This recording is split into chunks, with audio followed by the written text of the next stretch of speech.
안녕하세요. 혹시 자동차가 스마트폰처럼 막 스스로 업데이트하고 그러면 어떨까 이런 생각 해보셨나요? 아, 네. 상상만 해도 좀 신기하죠? 오늘 저희가 여러분이랑 같이 좀 깊게 파볼 자료들이 바로 이 얘기입니다. 소프트웨어 정의 자동차, SDV라고 하죠. 네, SDV. 요즘 정말 뜨거운 주제입니다. 현대차의 그 최근 CS 발표 내용부터 시작해서요. 뭐 기술 보고서, 시장 분석, 그리고 법규 변화까지. 자료를 좀 다양하게 모아봤어요. 네, 정말 다각도로 살펴볼 필요가 있는 분야죠. 그래서 이번 시간 목표는요. 이 SDV라는 게 도대체 뭐고 지금 왜 이렇게 중요하게 얘기되는지 그리고 이게 앞으로 여러분 운전 경험을 어떻게 바꿀지 딱 핵심만 뽑아서 전달해 드리려고 합니다. 좋습니다. 한번 제대로 파헤쳐 보시죠. 자, 그럼 바로 본론으로 들어가 볼까요? 우선 SDV, 이게 뭔지부터 간단하게 짚어보죠. 네. 뭐 이름 그대로인 것 같긴 한데 소프트웨어가 자동차의 뭐 핵심 기능, 성능, 안전 이걸 다 정의한다는 거죠. 맞습니다. 심지어는 그 차의 브랜드 특징까지도 소프트웨어로 규정하는 자동차. 그게 바로 SDV입니다. 와, 브랜드 특징까지요. 네. 그리고 중요한 게 스마트폰 앱 업데이트 하듯이요. OTA라고 하죠. 무선 업데이트. 이걸로 차 성능을 개선하거나 아예 없던 새로운 기능을 추가할 수 있다는 겁니다. OTA. 네네. 그게 핵심이군요. 그렇죠. 근데 이런 변화가 왜 지금 이렇게 막 급물살을 타냐 하면요. 그 배경에는 기존 자동차의 좀 복잡한 전기전자 구조, EE 아키텍처라고 부르는 것에 한계가 있었어요.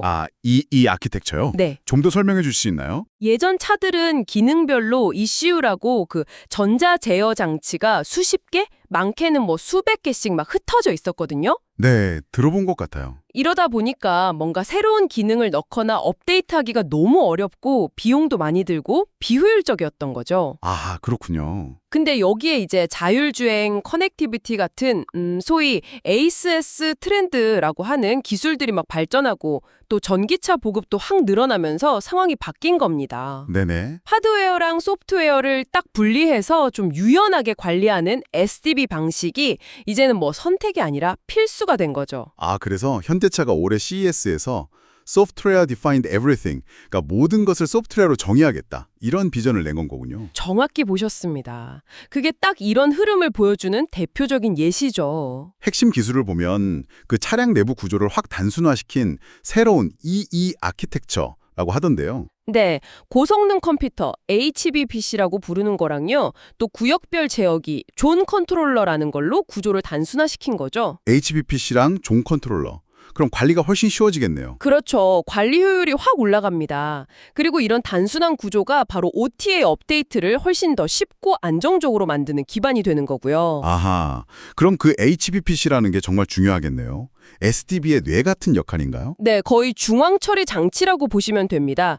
차량 안팎의 통신을 관리하는 게이트웨이 기능부터 데이터 저장, 커넥티드 서비스, 그리고 레벨 2에서 4 수준의 자율주행 연산, 인포테인먼트까지 다 통합 제어하거든요. 와, 정말 많은 걸 하네요. 그리고 이 강력한 하드웨어 위에서 이제 앱들이 안정적으로 돌아가도록 관리하는 운영체제, SDV OS도 핵심 중의 핵심입니다. OS도 자체적으로 만드나요? 만드는 회사도 있고 외부 솔루션을 쓰는 것도 있죠. 현대차 같은 경우는 자체 개발하는데 특히 안전성이 중요하니까 뭐 메모리 오류 가능성을 낮춘 러스트 같은 언어를 쓴다는 점도 좀 주목할 만하고요. 러스트요? 안전성 때문에. 네. 그리고 여기에 또 AI 기술, 특히 LLM 같은 거대 언어 모델을 더해서 뭐랄까 훨씬 자연스럽게 대화하는 AI 비서라든가 아니면 주행 데이터를 막 학습해서 자율주행 성능을 스스로 개선하는 기능까지 구현하고 있는 거죠. 이야, 정말 자동차가 점점 똑똑해지는군요. 개발 방식 자체도 많이 바뀐다고 들었어요. 네, 맞아요. 개발 문화도 크게 달라지고 있습니다. 예전에는 딱 정해진 순서대로 개발하는 뭐 폭포스 모델이라고 하죠. 그런 방식이었는데 네네. 이제는 소프트웨어 업계처럼 훨씬 빠르고 유연하게 대응하는 애자일 방식, 그리고 개발이랑 운영을 통합하는 데브옵스 문화, 이런 것들이 자동차 산업에도 아주 깊숙이 들어오고 있습니다. 그럼 차량용 OS 경쟁도 엄청 치열하겠는데요? 보니까 크게 두 가지 전략이 있는 것 같던데요? 네, 맞습니다. 한쪽은 구글의 안드로이드 오토모티브처럼 이미 검증된 플랫폼을 가져다 쓰는 전략이에요. GM이나 스텔란티스 같은 회사들이 이 방식을 택했죠. 장점은 역시 익숙한 사용자 경험을 빨리 제공할 수 있다는 거겠네요. 그렇죠. 하지만 단점은 이제 플랫폼에 좀 종속될 수 있다는 우려가 있고요. 다른 한쪽은 테슬라나 현대차처럼 아예 자체 OS를 개발하는 길입니다. 오, 자체 개발 쉽지 않을 텐데요. 네, 기술 독립성을 확보하고 우리 회사만의 차별화된 경험을 만들 수 있다는 장점은 분명히 있습니다. 하지만 막대한 투자 비용과 성공 여부가 불확실하다는 점, 또 자체 생태계를 만들어야 한다는 어려운 과제가 있죠. 그렇군요. 시장 성장세는 어떻습니까? 이게 또 흥미로운데요. 자동차 소프트웨어 시장 자체는 연평균 9% 이상 성장할 걸로 예측돼요. 9%요? 네. 꽤 높은데요. 네. 근데 전체 자동차 시장 성장률 전망치는 3% 정도거든요. 이 차이가 뭘 의미하냐면 자동차 산업의 가치 중심이 하드웨어 만드는 거에서 소프트웨어랑 서비스 쪽으로 얼마나 빠르게 옮겨가고 있는지를 아주 잘 보여주는 거죠. 와, 정말 변화가 크네요.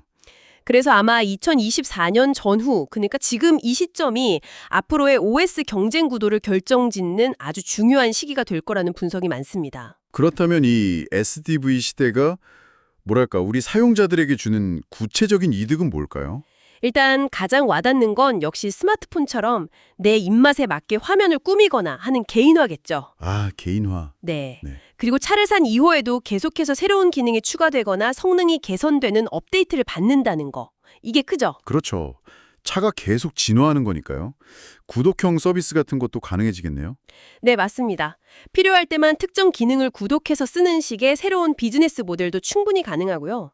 뭐랄까 정말 자동차가 단순히 이동수단을 넘어서 이제 일과 삶을 다 아우르는 또 다른 생활 공간이 될 가능성이 열리는 거죠.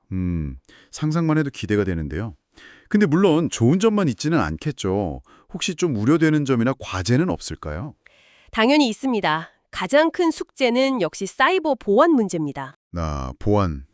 연결성이 높아지니까 당연히 따라오는 문제겠군요. 네, 차가 항상 인터넷에 연결되어 있고 소프트웨어 업데이트가 막 수시로 이루어지면 외부 해킹이나 개인정보 유출 같은 위험에 노출될 가능성도 그만큼 커질 수밖에 없거든요. 생각해보니 그러네요.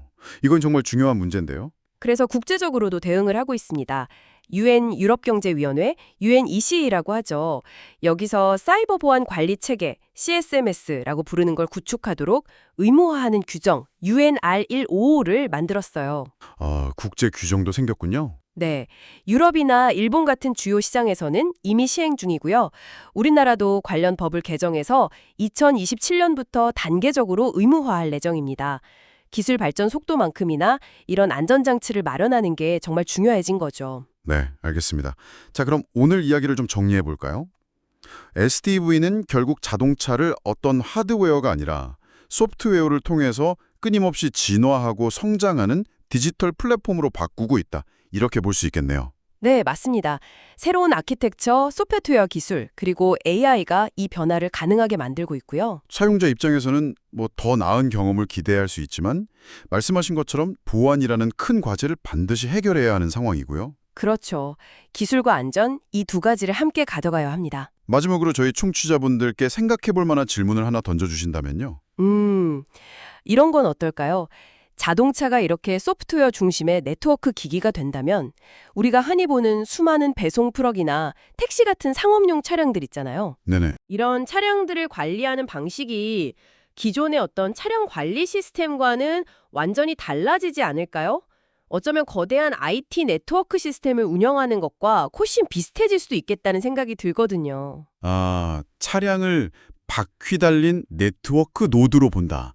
흥미로운 관점이네요. 네. 그렇게 봤을 때 과연 어떤 새로운 기술이나 비즈니스 모델이 등장할 수 있을지 한번 상상해 보시는 것도 앞으로 이 SDV 시대를 지켜보는 재미있는 포인트가 될 것 같습니다.